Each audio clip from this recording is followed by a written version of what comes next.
அனைவருக்கும் வணக்கம். என் பேர் ரூபன் சி அண்ணா. நான் மதுரை மாவட்டத்திலிருந்து வரேன். நடந்து முடிந்த யூபிஎஸ்சி சிவில் சர்வீசஸ் தேர்வுகளில் 650வது ரேங்க் எடுத்திருக்கேன்.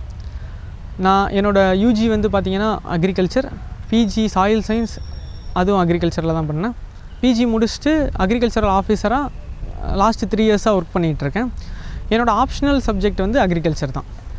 இப்போ மெயின்ஸ் தான் வந்து நம்மளோட ரேங்க்கு எல்லாமே டிசைட் பண்ண போகிற எக்ஸாம் யூபிஎஸ்சியை பொறுத்த வரைக்கும். அப்போ அதில் ஒரு கீ ஆஸ்பெக்ட் வந்து பார்த்திங்கன்னா ஆப்ஷனல் சப்ஜெக்டில் ஒருத்தவங்க ஒரு ஸ்கோர் 270 அபவ் அரவுண்டு 300 எடுத்துட்டாங்கன்னா ஜிஎஸ்சில் நம்மளால் விட்டதை கூட நம்ம ஆப்ஷனலில் பிடிச்சிக்க முடியும். அப்படிங்கிறப்ப ஆப்ஷனல் ரொம்ப ஒரு இம்பார்ட்டன்ட் ரோல் ப்ளே பண்ணுது நம்மளோட மார்க்ஸில். அப்போ ஒருத்தவர் அவங்களோட ஆப்ஷனல் எப்படி சூஸ் பண்ணணுன்னா அவங்களோட ஏரியா ஆஃப் இன்ட்ரெஸ்ட்டாக இருக்கணும். ஏன்னா நம்ம இன்டெப்த்தாக போய் படிக்க போகிறோம். நம்மளுக்கு ஜிஎஸோட அந்த கன்சிஸ்டன்ட் எல்லாருமே ஜிஎஸ் படிச்சிருவாங்க. எல்லாருக்கும் ஒரு லெவல் ஆஃப் ஸ்கோர் தான் அவங்க ப்ரொவைட் பண்ணுறாங்க. அப்படிங்கிறப்ப நம்ம ஆப்ஷனலில் வந்து கொஞ்சம் எட்ஜு போகிற மாதிரி நம்ம ஒரு ஆப்ஷனலை செலக்ட் பண்ணிக்கணும். அதுக்கப்புறம் அதில் வந்து ஸ்பெசிஃபிக்காக நம்ம ப்ரிப்பரேஷனை வந்து ஸ்டார்ட் பண்ணணும். ஃபஸ்ட்டு இப்போ அக்ரிகல்ச்சரல் ஆப்ஷனில் பொறுத்த வரைக்கும் ஃபஸ்ட்டு சிலபஸ் எடுத்துக்கோங்க. இந்த சிலபஸ் வந்து பார்த்திங்கன்னா நம்ம டிஎன்ஏயூவில் நம்ம யூஜி டிகிரி படிச்சிருக்கோம்ல, அந்த சிலபஸோட மோரார்லெஸ் சிமிலர், மோரார்லெஸ் சேம். அப்போ வாஸ்ட்டாக இருக்குன்னு ஃபஸ்ட்டு பயப்படாதீங்க. 4 வருஷம் படித்ததை எப்படி ஒரே எக்ஸாம் எழுத போகிறோம் அப்படின்னு நினைக்காதீங்க. இங்கே அவங்களோட கேட்குற விதம் கொஸ்டின்ஸ் வந்து பார்த்திங்கன்னா ரிப்பீட்டேட்டிவாக இருக்கும். ஒரு லாஸ்ட்டு 10 இயர்ஸ் கொஸ்டின்ஸ் எடுத்து அனலைஸ் பண்ணி பார்த்தீங்கனாலே அடுத்த வருஷம் என்ன கொஸ்டின் வரப்போகுதுன்னு நீங்கள் ப்ரிடிக்ட் பண்ண முடியும்.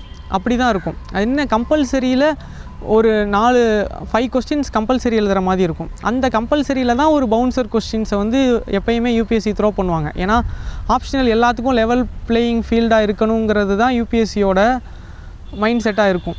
அப்படிங்கிறப்ப நம்ம வந்து அந்த ஒரு கொஸ்டினுக்காக வாஸ்ட்டாக போய் ப்ரிப்பேர் பண்ண முடியாது அக்ரிகல்ச்சர் ஃபீல்டை பொறுத்த வரைக்கும். அப்படிங்கிறப்ப நம்ம கொஸ்டின் பேஸ்டு ப்ரிப்பரேஷனாக நம்மளோட ஆப்ஷனல் ப்ரிப்பரேஷனை சிம்பிளிஃபை பண்ணணும். கண்டிப்பாக அந்த மெத்தட் வந்து ஹெல்ப்ஃபுல்லாக இருக்கும். ஒவ்வொரு சப்ஜெக்ட் எடுங்க. என்விரான்மெண்ட் ஈக்காலஜியில் ஸ்டார்ட் ஆகும்.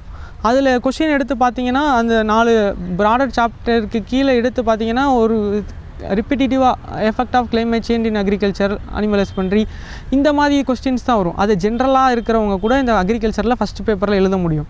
நம்ம டெக்னிக்கலாக எப்படி அதில் வேல்யூ ஆட் பண்ணுறோங்கிறது தான் மேட்ரு.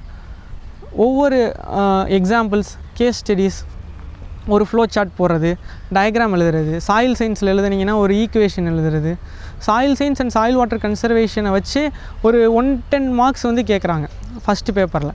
அப்படிங்கிறப்ப அதில் கொஞ்சம் நம்மளால் எஃபெக்டிவாக கொடுக்க முடியும். செகண்ட் பேப்பரில் வந்து பார்த்திங்கன்னா ப்ரீடிங், ஜெனட்டிக்ஸ், பயோடெக்னாலஜி, இந்த ஆஸ்பெக்ட் வந்து மேஜர் ரோல் பண்ணும்.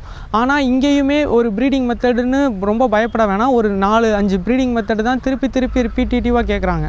அந்த ப்ரீடிங் மெத்தடில் நம்ம எக்ஸாம்பிள்ஸோட ரீசெண்ட் பயோடெக்னாலஜிக்கல் அட்வான்ஸ்மெண்ட்ஸ் என்ன இருக்குது, அந்த மாதிரி கொஸ்டின்ஸ் வந்து இப்போ புதுசாக வருது. இதுக்கு நம்மளோட மெட்டீரியலை பேஸாக வச்சுட்டு கொஸ்டின் ஓரியன்டாக ப்ரிப்பேர் பண்ணுங்கள். கண்டிப்பாக உங்களால் நல்ல ஸ்கோரே பண்ண முடியும். வீடியோ உங்களுக்கு பிடிச்சிருந்தா லைக் பண்ணுங்க, ஷேர் பண்ணுங்க, சப்ஸ்கிரைப் பண்ணுங்க, கமெண்ட் பண்ணுங்க, பெல் ஐக்கன் பிரஸ் பண்ண மறந்து போயிடாதீங்க. அப்போ தான் நாங்கள் போஸ்ட் பண்ணுற வீடியோவோட நோட்டிஃபிகேஷன் உங்களுக்கு வரும்.